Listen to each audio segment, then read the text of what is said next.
All right, we are at the 2015 meeting of the Society, Sexual Medicine Society of North America with Dr. Miner. He is co-director of the Men's Health Center at Brown University.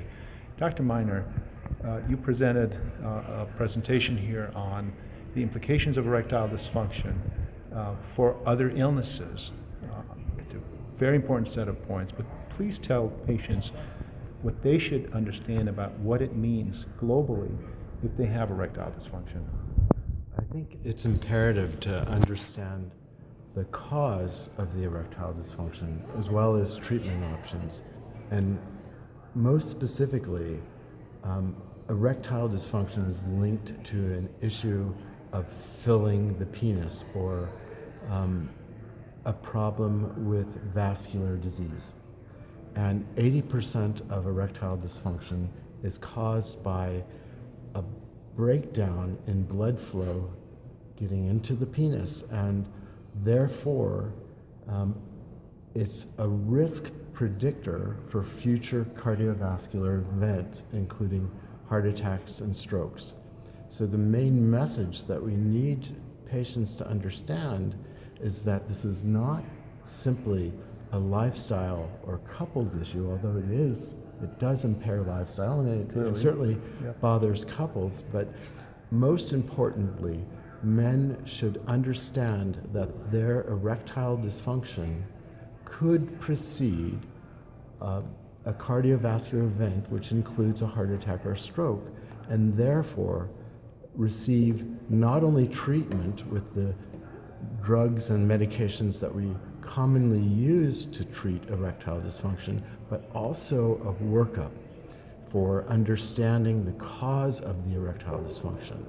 And if that cause is primarily a vascular problem, then that man needs to perhaps see his internist and obtain a referral to a cardiologist for further workup to stratify his risk of having a heart attack or stroke.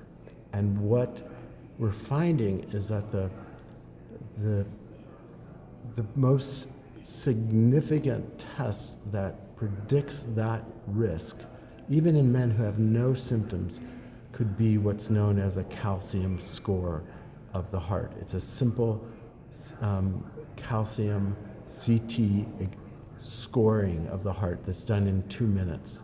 So what you're suggesting really, to speak metaphorically, is that erectile dysfunction is the canary in the coal mine. In other words, it is almost like a sentinel warning. It's a sentinel warning. Of much more, not much more, but of dangerous things that could be coming. That could be coming. And that are diagnosable. In other words, the doctors treating these men also, wouldn't they also need to know that if a man says, look, I can't have erections like I used to, that there may be something else going on and they better take a look? Exactly. The trouble is that most of the physicians treat erectile dysfunction as if it's a kind of what we call a backdoor complaint. Patients are hesitant to bring it up, and there's still a sense of shame about it or embarrassment, and it's often a symptom that's brought up at the last moment of the patient's visit. You mean as they're walking out the door? As they're walking out the door. Okay. As the clinician, as a physician or the mid-level clinician is walking out the door. And what's important is that it receive the attention that it merits, and that the patient and the doctor both understand that it could be a harbinger of future cardiovascular disease, and that if it's treated aggressively, that risk with medicines like statins or aspirin in prevention and diet and exercise, that perhaps that stroke that might occur or that heart attack that might occur within 5 to 10 years following the onset of that erectile dysfunction could be prevented. Okay. Thank you for sharing that. I think that's really, really important information. We will talk again. Thanks. Take care.